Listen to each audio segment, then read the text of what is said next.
ڕاڕێز و حرمەت هەیە بۆ ئێوە بینەرانی خۆشەویستی تەلەڤیزیۆنی پەرچەو. هیوادارم ئەم کاتەوە هەموو کاتێکتان بە بەختەوەری و کامەرانی لە بەرنامەی ئەمڕۆ چاو ئەخشێنین بە ڕووداوەکانی ساڵی 57 و 58 هەتاوی لە کوردستان. ئەمڕۆ داوەتمان کردووە لە یەکێ لە ڕێبەرانی ئەو کاتەی مبارزەی خەڵک دژ بە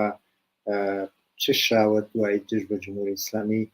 بەتایبەت لە ساڵەکانی 57 و 58 لە کوردستانە و توێژێکمانە بێت لەسەر اتفاقاتێکە ئەهەمیەتی بووە کەوتووە و قسە باسێکەکەین لەسەر ئەو بابەتە. بۆ ئەم تەوەرە من داوەتم کردووە لە هاوڕێ عەبەی دارابی کامیوانی بەرنامەکەی بەخێر بێن هاوڕێ. سپاس بۆ تۆ بۆ هەموو بینەرانی خۆشەویستی تەلەڤیزیۆنی پەرتەوە. زۆر زۆر سپاسانەکەن. بەرنامەکەی یا پرسیاری ئەوەڵ من پێم خۆش لەوە دەست پێکەین کە شاید وەختێکە ساڵی 57 جمهوری ئیسلامی هاتە سەرکار بەشێ لە دەسەڵاتی کردە دەست و کارێکی کرد کە بەشێ لە خەڵکی جامایی ئێران متەوهم بن بە جمهوری ئیسلامی، بەڵام لە عینە حاڵا ئێمە لە کوردستانە ئەمانە نەبینی و هەمیشە پەرچەمی نەوە جمهوری ئیسلامی یەکێ لەو شوێنانە کە هەمیشە تایە بەرز بووە گەشاوە بۆ کوردستان بووە. پێم خۆشە بزانم کە بەڕای ئێوە کە لەو دۆرانە بوون لە مبارزە لەگەڵ جمهوری ئیسلامیە بوون و یەکێ لە ڕاهبەرانی ئەو دەورەی ئەو بزوتنەوە بوون، بۆچی اتفاقە کەوت؟ بەڵێ زۆر سپاس. ڕاستەکەی ئەوڵە جمهوری ئیسلامیەوە بڵێم کە ئەو نەهاتە سەرکار، تەحمیلیان کرد بە خەڵکی ئێران. ئەمریکا و دووەری غەرب تەحمیلیان کرد بە خەڵکی ئێران دوای ڕژیمی شا و چون بە باشترین ئالتەرناتیوی خۆیانیان ئەزانی. کاریان پێی بوو لە عەرسەی سیاسەتە، نا لە هیچ عەرسەیەکی ترە. لە عەرسەی سیاسەتە ئەویش بۆ ئەوە کە بالآخرە بە حملەکە بە ئەو خەڵکە، بەو ئینقلابیونە، بەو کارگەرانە، بەو کۆمۆنیستانە، بەو ژنە شۆڕژگێڕانە، بۆ خەڵکە کە ئازادی و بەرابەری و خۆشی و سعادەت و ڕوفاییان گەرەک بوو ئەوانە قەتڵامکە و لە سەحنەی سیاست کناریان بیان خاتە دەرەوە. ئەم ئەتفاقە تا حدودێکی ڕوویە، بەڵام دلیلی چی بوو؟ خەڵک متەوەهم بوو، بەشێ خەڵک لە خەڵکی ئێران متەوەهم بوو لەلایەک و لایەک کوردستان. پێچەوانەی ئەوە بوو حقیقەتەکەی وەڵەگەڕێتەوە بۆ ڕابەری ئەو کاتەی ئەو بزوتنەوە کە ڕژیمی شایڕوخان. ئەو بزوتنەوە کە ڕژیمی شایڕوخان بالاخره دوو بەش بوو. یەکێکی کرێکاران و کۆمۆنیستەکان و ئازادی خوازان بوون لەلایەک و لایەکی ناسیۆنالیستەکان بوون، ناسیۆنالیستای ئێرانی و لە ڕاستیانەوە وەکو جبهەی ملی، وەکو چریکای فدایی ئەکسەریەت، وەکو حیزبی توودە. ئەوانە لە نێو بەداخەوە و کاتە لە نێو وەکو عەزابێکی قودرەتمەندی ئەو سەردەمان لە نێو تەبەقەی کارگەرە تا ڕادەیەک بەتایبەت لە نێو ڕاهبەرانیانە نەفوزیان بوو، نەفوز کەلامیان بوو و ئەوانە بانی و مسەبەبی ئەوە بوون کە واقعاً ئەو خواستە و ئەو مبارزە و ئەو تەلاشە کە خەڵکی ئێران کردێن لە ماوەی 2 ساڵەوە هەموو خوێنیانە بۆدەوە، هەموو کوشت و کوشتارانە بۆدن نەچێتە دی و بە عەکسی تەبدیل بێ. یعنی دیسانەوە نظامی سەرمایەداری نەزمێکی تر ئەو جارە بەناو ناسیۆنالیزمی عەزەمەت تەڵەبی ئێرانی، ئەم جارە بەناو ئیسلامی سیاسی بێتە سەر دەور و بالاخره کەماکان چرخەی ئیستثمار و زڵم لێکردن و ئەرعاب و وەحشەت درێژێک پێبێ. ئەم دوو بۆچوونە، ئەم دوو، بەڵام لە کوردستان چی؟ لە کوردستان ڕاهبەریەکی کۆمۆنیست و چاپ و خەڵکێکی ئازادی خوا باتونە سەحنە کە وەک خەڵکی ئێران تماشای جمهوری ئیسلامیان نەیەکرد. ئازانی جمهوری ئیسلامی لە ڕژیمی شاه کۆنەپەرستتر، دیکتاتۆرتر و لە باشترین حاڵەتە ڕێگەکەی ئەو درێژە پێدا و هیچی تر. ئەمە شتێ بوو لە کوردستان ڕۆشن بوو، کاری بۆ کرابوو، هەوڵی بۆ درابوو،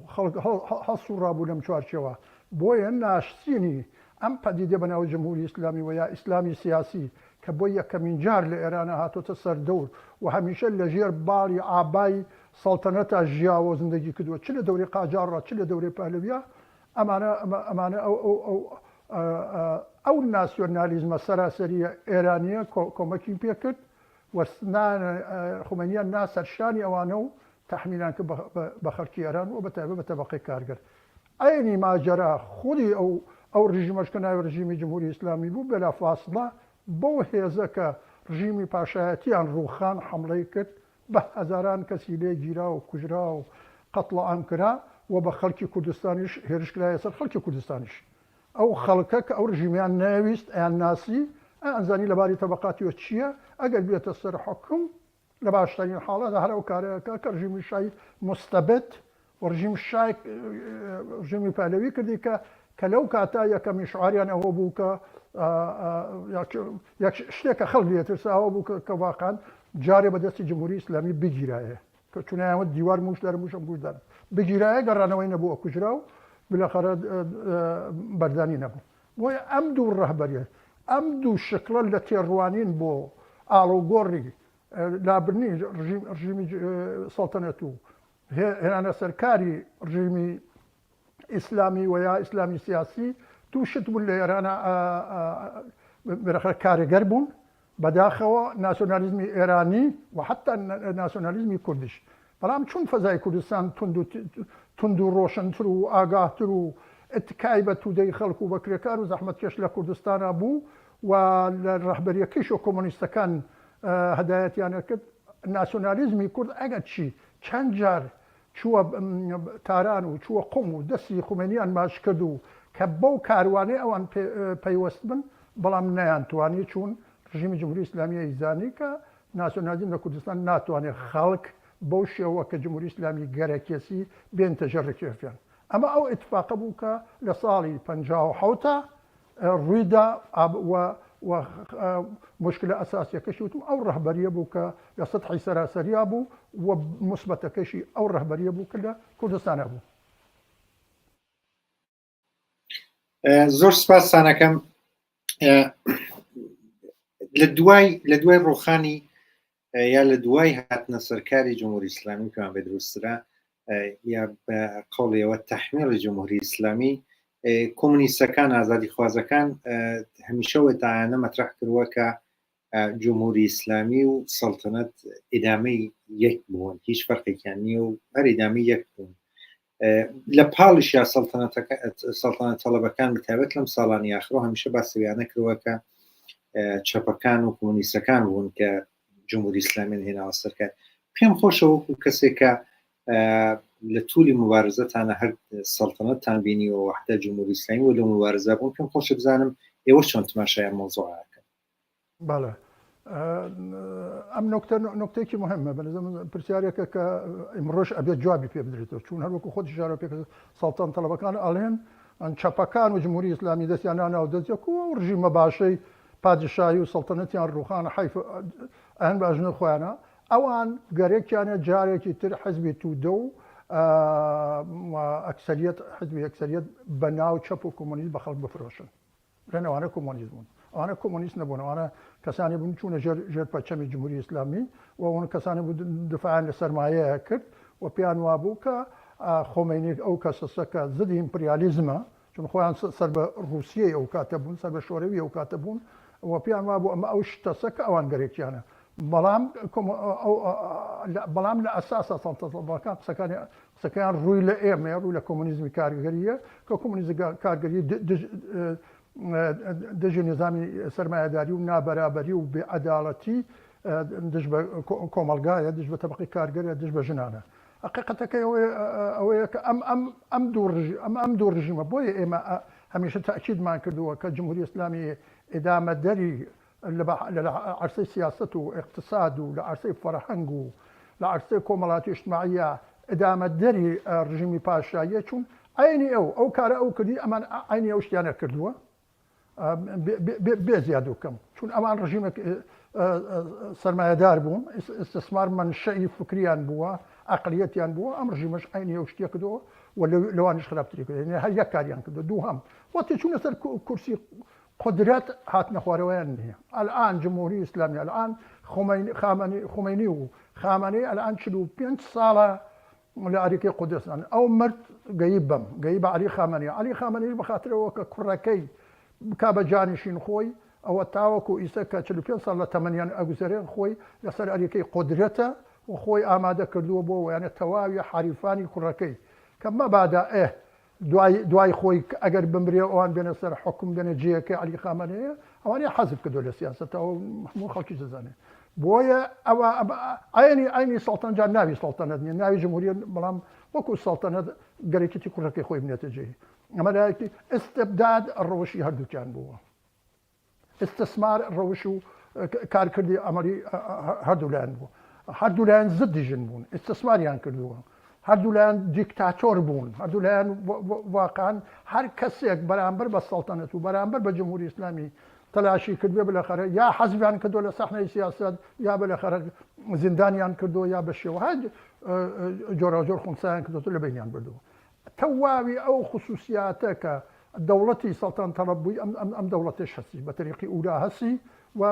و بۆیە ئەمان هەر ئەو کاریان کرد کە ڕژیمی پاشاتی کردی و تەواوی دەم و دەستگای ئیتلاعاتیان لە ساڵی 1350 کە ڕژیمی شار ڕووخا تەواوی ساواکیەکانی ڕژیمی شان فراخاندا هاتن ساواکێتر بەناو ئیتلاعاتیان دروست کرد بۆ جمهوری ئیسلامی و بەریەندا گیانی خەڵکە و ئیسەیش هێشتا هەر لەو نەسڵە هەر ماوە و هەر خەریکی سەرکوتە لەگە جمهوری ئیسلامی خەریکی سەرکوتی خەڵکی ئازادی خوازە و ژنانی ئازادی خواز و بەرابەری تەڵەب و معلمین و کارگەرانە بە تەریقی ئولا و خەریکنەوە ڕێگەدن بۆیە تۆ بە هیچ پێوەرێک بە هیچ پێوانەیەکی سیاسی اقتصادی ئیجتماعی و فەرهەنگی ناتوانێ ئەمانە لە یەک جیا بکەیتەوە و ئەو وعدە و وعیدەوە ئەو قسە و باسەش کە خوان ئەیکەن و گەلێکیانە نەسڵی ئەم ڕۆژەی پێفری بدەنەوە خەیاڵ خاوە کەسێک گەرێکی واقعاً بە ئازادی بگا بە بەرابەری بگا بە خۆشبەختی بگا ئەشێ قدرەت و حاکمیت و دەسەڵاتی خۆی جێگاری جمهوری ئیسلامی بکە نەگێڕانەوەی هیچ بەشێک لە ناسیۆنالیستەکان و بە تەریقی ولا سەڵتان تەڵەبەکان ئەمانە هەرەو جنسن بێنەوە سەر حکم هەر ئەوەن ئیسلامی سیاسی کە زۆر جار ئەڵێن ملی مەذهبیون کە ئیسەش هەوڵەدەن لەگەر جمهوری ئیسلامیە لەگەر هەموو باڵەکانی پێکەوە دفاعەکان لە جمهوری ئیسلامی لە تەقابل لە خەڵکە الان بەشێکیان هەر لەناو ئەوانەیە هەر بەشکیان لەناو سەڵتان تەڵەبایە بۆیە هەر الان لە سەطحی ئوروپا لە تەزاهورات گەلێک ئەکرێ ئەو پەڕی ئەهانەت و بێحورمەتیەکەن بە چەپەکان بە کۆمۆنیستەکان و بەو کەسە شۆڕژگێرانە کە لە شارەکانی ئوروپا خەریکی تەزاهورات دژ بە جمهوری ئیسلامیین بۆیە پێوەرێ من شک نابم کە ڕاستی ئەمان لەوان نەچن وەکو ئەوان نەبن بۆیە تەکراری ئەوان غیر ممکن بێ لەلایەن خەڵکۆ و بە تایبەت لەلایەن تەبەقەی کاریگەرەوە بۆیە ئێمە بەرمەمرای ئەم واقعەتە باسمان لەوە کردووە کە جمهوری ئیسلامی درێژە دەری ڕێگای سەڵتەنەتە. زۆر سپاسانەکەم هاوڕێ ئەبی دارەبی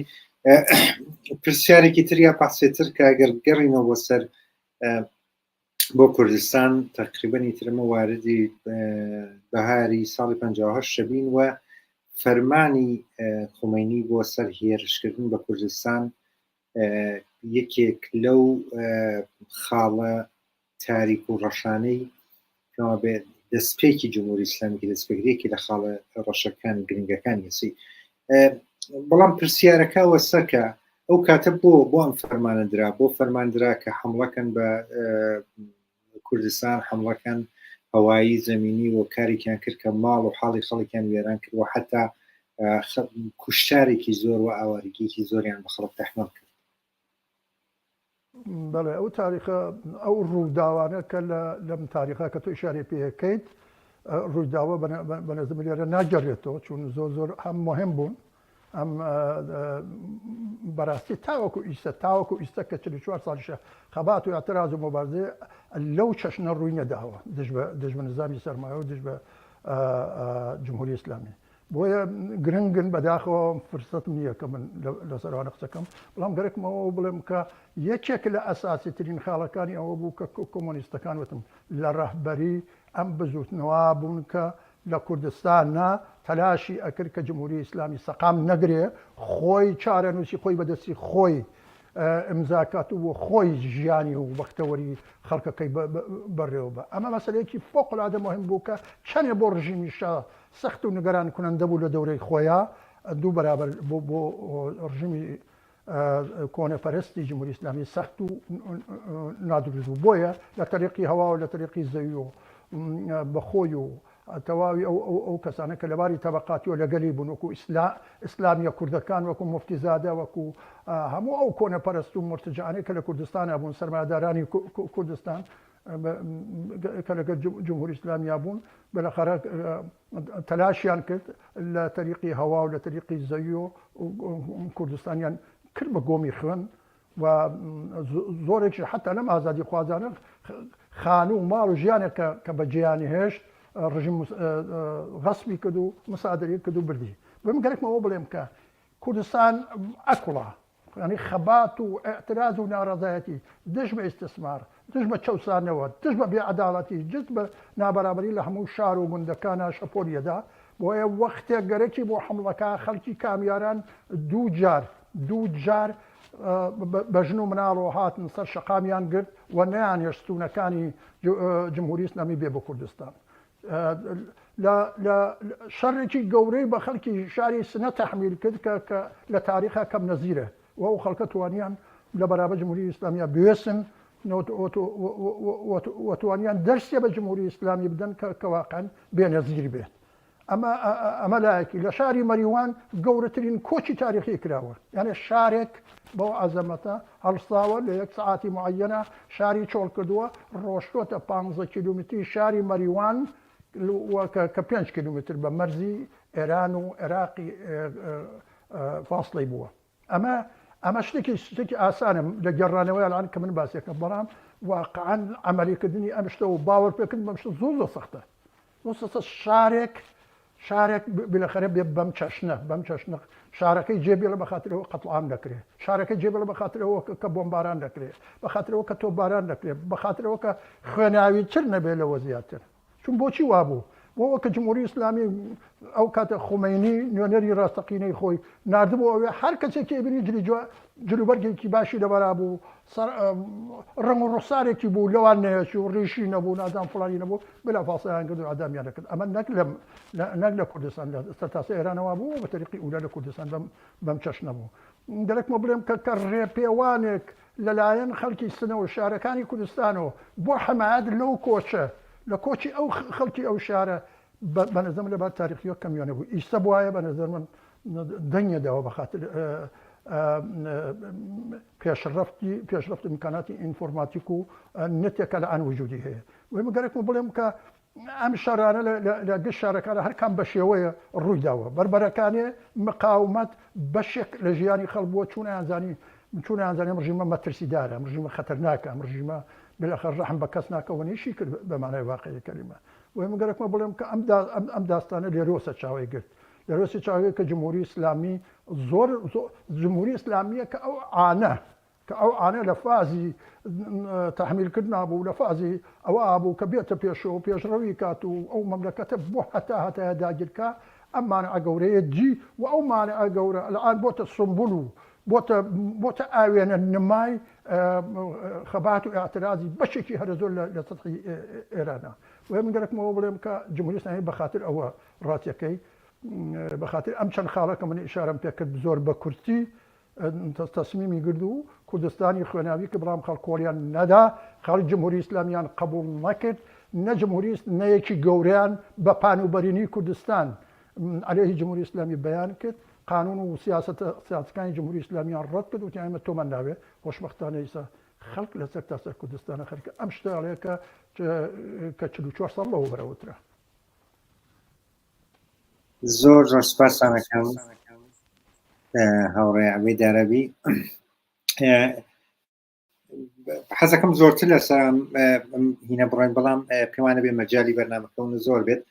بەڵام پێم خۆشە بزانم لەو دۆرانە کە جمهوری ئیسلامی تەحمیل کرا بۆ متفاقانە کەوتە بوو بۆ حتا نوعێک بەرخوردی پراگماتیستیش بە مەسەلە بوو، بەڵام بەشێک لە جامعەی ئێران بە تایبەت بەشێکی زۆری جامعەی کوردستان ئیدامەیاندا بە مبارزەی خۆیان قبوڵیان نەکرد، تەحمیل جمهوری ئیسلامیان قبوڵ نەکرد، باسی حمڵەی جمهوری ئیسلامیان کرد بە کوردستان، هەموو ئەوانیانە بینی و تەحمڵیان نەکرد و باعث بوو کە لە نەهایەتە ئەم مبارزە بەخشن سەراسەری بێتە و شاید پەرچەمە ئەسڵیەکەی و شوێنە ئەسڵیەکەی کوردستان بوو. پێم خۆشە بزانم ئەم بۆچی ئەم اتفاقە لە کوردستانەکە و چه ویژگی یا تایبەتیەکی بوو ئەو خەڵکە و ئەو مبارزەکە کارێکی گیان بێت. منەوە ئشارە بۆ نوکتەیەکیان تاکیدەتر ئەەکەمە لەسەرەوە وەکە خەڵک لە سەفی سەراسەریە بەشێکی چون ئەم مبارزەکە من لە کوردستان باسیەکەم بەلەخەرە بەشە لە خەڵکی ئێرانیش هەماهەنگ لەگەل خەڵکی کوردستان ئەم مبارزانەی ئەدامەداوە بە شێوەگەلتر لە زەرفیەتگەل و قاڵبگەلترە مەزۆسە کە بربەرەکانەی جدی لەگە جمهوری ئیسلامیە ساعاتێکی نەخەوتووە بەڵام لە ئەشکاڵی متەنەوەعە بەڵام کوردستان لەبارەی اجتماعیەوە خەریب بۆ مشەڕەیە کرد یعنی خەڵکی ئۆستانێکی گەورەی 6 ملیۆنی بەلەخەرە لە تەقابل لەگە جمهوری ئیسلامیە بربەرەکانی جدی کرد دلیل ئەسلەکەی ئەوەیە کە هیچ کەس بەقەی ئەم بەشە لە خەڵکی ئێران وەکو کوردستان مەبەستمە ڕۆشن نەبوو لەسەرەوە کە ڕژیمێکی ئیسلامی مدافعی سەرمایە ئستثمارگەر ضدی ئینسان هیچ عرف و عادەتێکی ئینسانی قبول ناکەم قوانینەکەی مربوط بە قوانینی 1400 ساڵەوە پێش کە بیهێنێ و تەحمیلی کا بە خەڵکی جوانی قەرنی 21 ئەمە زۆر شتێکی مهمە بۆ ئێمە هەر لەو کاتایەکەتر لە شعاری ئەسڵی خەڵکی کوردستان و وردە خەڵکی ئێران ئەوە بوو کە ڕژیمی جمهوری ئیسلامی هیچ تەعەلقێکی بە خەڵکی ئێران نییە نە لە عەرزەی سیاسەتانە لەباری کۆمەڵایەتیەوە نە لەباری ژیانەوە بە هیچ شێوەیە ناتوانێت بچەسبێت بە خەڵکی ئێرانە بە هیچ شێوەیە چون لەمە ناچێت تۆ بێ بە پلتفۆرم و بە بەرنامە و بە ئیدعایەوە کە من ئیسلام دێنمەوە سەرکار و بالاخره بە وەسیلەی ئیسلامی 1400 ساڵەوە بەر من گەریکمە شادی و خۆشی بێنم ئەمە غێری واقعی بوو چون کولەن ئیسلامی سیاسی لە هیچ دەورەیەکە خوازیاری شادی نەبووە خوازیاری ژیان و ئارزوەکانی خەڵک نەبوو هەمیشە دژی ئارزوەکان خەڵک بووە لە نوچی مەگەسەکی توانکە سێری کۆمەلگا و ژیانی خەڵکی کردووە بۆیە ئەم ڕژیمە لە کوردستانە خەڵک بە هیچ شێوەیەک قبولی نەکرد بۆ یەک خودی ئەمە تەشەنەی سند بڵاوە بوو لەسەر تاسەر ئێرانەکە وردە ئەو شێوە بۆ چوونە پراگماتیسمە کەواقعان بزانین چۆنە بێ و تاقییان کردو و پلانیان کرد ئەوە هەزینەیەکی زۆری بوو بۆ خەڵکی ئێران بۆ حتا بۆ خەڵکی کوردستانی بۆڵام خەڵکی کوردستان لە شەڕی دەست بەیەخا ئەم تەلەفاتی زۆرتردا بەڵام تەوەهم کە پەرچەمەکەی زۆرتر بەدەستی ئیسلاح تەلەبانەوە بووە مەزۆر بە ئیسلاح تەلەبانی کورد و فارس و تورک و عەرەب لەسەر تاسەر ئێرانە واقعاً گەورەترین زەربەی لە خەڵکی ئێراندا و ئامار و ئەرقام نیشانیەدا کە سەدها هەزار ئینسانیان دەفن و کەفن کرد بە خاترەوە کە جمهوری ئیسلامی باشە و سەبرکەن و تەحەمولیکەن و ئەمە لەلایەن نوێنەری خوایە و ئەینی چون دەورانی شایە سەڵتانە نوێنەری خوایە و خوای سەرزەویە و سەبرکەن جمهوری ئیسلامیش نوێنەری خوایە و جاروبار ئەکسی خومینیان لە کورێمان و نیشاندا بە خەڵکو بەم بەڵانسۆ تەڕەهاتە گەرەکیان بوو بالاخره خەڵک کوری بن ئەمە زمانی ویست تا ئەو پراگماتیزمە تا ئەو تەوەهمە تا ئەو ڕاڕایبوونە تا ئەو دوودڵیە بالاخره وردە فروکەشکات و بەم شکڵی پێ بێت کە خەڵکیسە یەکپارچە متحدتر لە هەمیشە بربەرەکە حدی ئەقل لە یەک دەهەی قبل لە 1996 تا ئیسا لە سەحنەی خەباتی مەیدانیایە و بە تەریقی جۆراجۆر بە تەحەسن بە ئەتراز بە ڕاپەڕین بە هەمووی ئەم شکلانە بۆ تەزعیفکردنی جمهوری ئیسلامی بۆ هەموارکردنی ڕێگە خۆشکردنی ڕێگە بۆ ئەوە کە جمهوری ئیسلامی ساقتکەن ئەمە ئەلان ئەو شتەیە کە خەڵکی ئێران نەکتەنیا کوردستان سەرتاسەر ئێران ئەڵێت وە مەرگ بەر جمهوری ئیسلامی و لابردنی جمهوری ئیسلامی لە سەحنەی سیاست ئەلان ئەو شعارە مشتەرەک و ئەساسیەیە کە نەتەنیا خەڵکی کوردستان بەڵکو خەڵکی سەراسەری ئێران بالاخەرەیە کرد بەداخەوە زۆر تەلەفاتمانداوە بۆ ئەمە یعنی ئەگەر تاریخ جمهوری ئیسلامی بە بڕوخی ئەو کاتە دوای ئەو چەند ساڵ حتا دوای ئەوەش ئەکرێبە باشی دەریخی کە جمهوری ئیسلامی چه زایعاتێکی گەورە لە ئێرانە بەرپا کردو و چی کردو بۆ خەڵکە و چ ژیانی سەخت و نالەبار و غێر ئینسانی بۆ خەڵکە تحمیل کردووە وەێ هەمووی ئەمانە نەیکردەوە کە دەستی بەرزەکە تەسلیم بێت ئەوە مهم بوو بالآخر خەڵ چون بۆچی ئەمە مهم بوو بۆ دەیلەکە کەواقعان هەر جۆر تاقییان کردەوە هەر جۆر بالاخره تحملیان کرد لە جنسی خەڵک نەهێچوو بە هیچ جۆرێک ژیانی بۆ خەڵگەرێک نەبووە و تحملی هیچ نوع اعتراض و ناڕەزایەتیەک نەبووە هەر کەس قسەی کردووە توانیوەتی کوشتوێتی توانیوەتی سەنگساری کردووە لە پێشە وەکو ژنان توانیوەتی زەجربەی با شکنجەی کا بیگرێ بە هەزار و یەک شێوە خەریکی بووە ئیتر ناتوانێت وەک ئەو کاتە بەو شکڵە و یا بەو ئەشکالە بچێتە پێشەوە بەڵام نیشانەکەی ئەوەیە کە ئەقم نشینیان پێ کردووە بە هەزینەیەکی یەکجار زۆر ئەقم نشینیان پێ وڵام ئەقم نشینە تەنیا بۆ ئەو نییە کە بیبەنێتەوە بۆ ئەوەیە کە ڕێگە هەموارکەن بۆەوە کە ئەم ڕژیمە بڕوخێن ئەلئان ئەگەر لە من بپرسی ئێران لە چه حالەتێکە ئەوەیە کە بە نەزەر من خەڵک بە هیچ شکڵێ ڕزایەت نادەن چون هەچێ برسێتی دنیا بوو چێشتیان هەچێ نەهامەتی بوو هەچێ زەجر بوو کوشتن بوو بڕین بوو کەم کەزایسە لە ئێرانە واقعان بە بۆنەی کەس و کار و دۆست و ئاشنای و ئازادار نەبێ و بالاخره نەگەران نەبێ خەڵک تازە بە هیچ شێوەیە ڕژیمە تەحمل ناکات واگەر بیشمێنێتەوە کەمێ زۆرتیش بمێنێتەوە بە معنایەوە نییە کە جمهوری ئیسلامی ئەتوانێت بەقاپەیان بکە زۆر سپاسانەکەم بەڵام پرسیار ئاخرەکەم میتوانێت بەشێکی تێرە جۆدا بەڵام پێم خۆشە پرسیارت لێکەم ئەم هەموو تەنەفرە هەیە لە جمهوری ئیسلامی ئەم هەموو مبارزە دژ بە جمهوری ئیسلامی کراوە ئەم هەموو عەقەبگەردە تانازەی زۆر بە جمهوری ئیسلامی تەحمیل بووە و لەم ساڵانەی ئەخیرا مەسڵێکیشکە لە ناو خودی حاکمیەت یا دەورانی حکوومەتی جمهوری ئیسلامی لەدایک بووە هات بە خیابان نانێت بە جمهوری ئیسلامی پێت وا بێت جمهوری ئیسلامی تا چه ئەنازەیە توانێت ئەسان توانێت دەوام بێنێت لە مقابل ئەم هەجمە کە دژ بەخۆی بینێت بەنێزە من بە هیچ شێوەیە ناتوان دەوام بێنێت تۆ ئەگەر تۆ جوانێکی ئەلان ئەگەر 15-20 ساڵ لەمەوە بەر نەوجوانی خۆت بینی تۆ بیر و جمهوری ئیسلامی بینی بینی جمهوری ئیسلامی بەنسبەت 20 ساڵەوە بەر سەدها ناو پاشەکشەی پێکراوە خەڵکێک لە گەلیان مبارزەی کردو سینەی سپەر کردو خەڵک عبوریان کردووە واقعان لە کوشت و کوشتارێکە ڕژیم بە خەڵک تەحمیلی کردووە لە زەجر کوشیە کە جمهوری ئیسلامی ئەعمالی کردووە لە زیندان ڕۆینەوان تۆ تماشای زندانیانی سیاسی کرد جاران هەر کەسە بیوتە جمهوری ئیسلامی بیوتە پاسداری خراپەیان کرد بالاخره ئەزیەتیان کرد بەر زیندانیانە کرد لە بەرچاو خەڵکو لێیانەدا ئەو دەورە ڕۆی ئەمانە هەمووی بە قیمەتی خوێنی کرێکاران و زەحمەتکێشان و فەقر و فەلاکەتێک کە تەحمیلی کردو پیان چۆتە پێشەوە من گەرەکمەوە بڵێم کە ئەم ڕژیمە بە هیچ شێوەی ناتوانێت خۆی قاڵب بکات جارێکی تر بە خەڵک چون لە هیچ پێوانەیەکی سیاسی اقتصادی اجتماعی کۆمەڵایەتیە لە خەڵک ناچێت بۆ خەڵک دیاری نەکراوە ئەمانە جەماعەتێکن کە بە زۆری زەبر و زەنگ و کوشتن و تفەنگ و ئەبزاری ئینسان کوژی بالاخره بۆ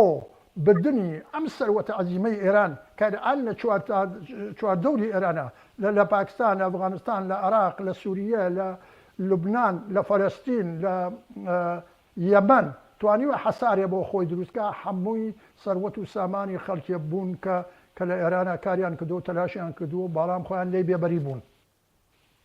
بەمانە ماوە تۆ عمری گەیوە بێرە بەنێزەر من ئەمە شتێکی سادە نییە بۆیە بە هیچ شکلێت تۆ ناتوانێت تازە جارێکی جمهوری ئیسلامی وەکو ڕژیمێکە حافزی مەنافعی خەڵک بچەسپێنی بە خەڵکۆ ناچەسپێت من وتم خەڵکی ئێران ئەوەی کە تەسەوری کرد بە سێران هێناوە لە فەقر و فەلاکەت و برسێتی و هەژاری و خەوتن لە قەبرا و لە پشتەبانە و لە هەموو شوێنێکە ڕەش و ڕوت وەکو فڕوجی ئاوە ڕوتیان کردووە بە هەموو شێوەیە وەیە خەڵک کۆڵی ناوە دیارە فەقر و فەلاکەت خەڵک ماندووەکە و خەڵک بە کەسالەتە کێشێ ولی واقعان خەڵک هیچ شتێک نابینێتەوە بۆ ئەوە کە بێدەنگ بێت هیچ شتێک نابینێتەوە بۆ کە ئەم ڕژیمە درێژە بە عمری خۆی بە بۆیە خەڵک بەنسبەت جاران زۆر هاتوونتە پێشەوە و متوەجه ئەوە بوون کە بێ سازمانیان بێ ڕابەریەکان متحەدکەن متشەکریکەن متحەزبیکەن بۆ ئەوە کە بتوانن باشتر بەڕەحەتر و کەم تەلەفاتر ئەم ڕژیمە بڕوخێن چون ئەم ڕژیمە تا ئاخرین لەحزەی مەرجیشی پەلەقاژی خۆیەکە ئەکوژێ ئەبڕێ خەڵک لە هەموو ئەمانە تێگەیشتووە تەواو ئەم تەلاشانەکە تا ئیسەکراوە بۆ کە ڕژیم پاشەکشە پێ بکەن ڕێگە هەموارکەن بۆ ئەوە کە ڕۆژە لە ڕۆژان خەڵک یەک جار بۆ هەمیشە ئیتر ئیسلامی بەیانی هەڵسن دەخەڵ ئیسلامی سیاسی نەبینن ئەمە واقعەتێکە کە بە قسە ناکرێت یانە من بەسمەوەسە کە بەوە ئایا ئەم ڕژیمە هیچ نیەشتۆ ئەم ڕژیمە سەراپا درۆ یان ڕێژمهوریەکی داناوە لە ژێر ڕێژمهوری قبلەکەی هەر لەیسەوە وعدەوە عیدیدا هەر لەیسەوە ئەترازات عەلەیهی بەرپا بووە کە درۆکە بە جێگەیەوە بێ ئەو وعدانەکە دایە بە خەریک چینەزەنیە خەریکە لەگەڵ خامنەیە ئەکسەگرێن متەوەجێ بوون خەڵکە خامنەی خۆی دایناوە متەوەجێ بوون کە ئەمە ڕەبتی بە جامعە هەموویان مشتانە جارانە بۆ سەبریان کردە تا هەشمان بزان ئەم ڕێژمهورە کە هاتووە وعدەیداوە بێ بەچی ئیسر لە هێشتا نەچۆتە هێشتا بەدەسەڵاتەکەی تعویز نەکردەوە بەدەستی نەکردەوە هەفتەیەکی ماوە خەڵک معتەرزن لێی بۆ ئەم خەڵکە وشیارترن ئاگاترن فاهیمترن و خەڵکێکن کە شان لە شانی خەڵکی ئوروپا و بەتایبەت خەڵکی فەڕەنسادەن بە سادەگی ئیتر نایانەوێ کۆنەپەرستی و ئرتجاع و سەرمایە لە ئەشکال و شێوەگەلترا قبولکەن و بەرەخرە متەحەملیکەن بۆ یەک ئەم جارە خەڵکی ئێران و تەبەقەی کارگەر و ژنانی ئازادی خواست کە لە راسیۆن ئەمڕا تەلاش ئەکەن بۆ ڕوخانی ڕژیم بە ئالترناتیوی خۆیانەوە بۆ ئەوە کە خۆیان بێن حاکم من دەسەڵاتدار بن چون لە نێو تەبەقەی کارگەرانە لە نێو ڕەهبەرانی کارگەریا ڕەهبەرانی ژنان ڕەهبەرانی معلمین ڕەهبەرانی ئەو خەڵکە هەزاران ئینسانی شەریف ئازادی خواست وجودی هەیە کە بتوان ئەرێکی قودرت بەدەست بگرن بتوان عەداڵەت ئازادی بەرابەری خۆشبەختی بۆ خەڵک فراهم بکەن و بلەخەرە یەکجار بۆ هەمیشە ئەم ڕژیمە بڕوخێن سپاسانەکەم هاوڕێ عەبەید عەرابی و بەشایەتان لە بەنامەیە سپاس بۆ تۆ بۆ بینەرانی خۆشەویستیش سپاس زۆر سپاسانەکەم بینەرانی خۆشەویستی تەلەڤیزیۆنی پەرچەو کە بینەر و بیسەری ئەم بەشە لە بەرنامە بوون ناوبڕێکی کورت ببینن ئەگەڕین وڵاتان بە ئێدامەی بەرنامەکانی ئەمڕۆی تەلەڤیزیۆنی پەرچەو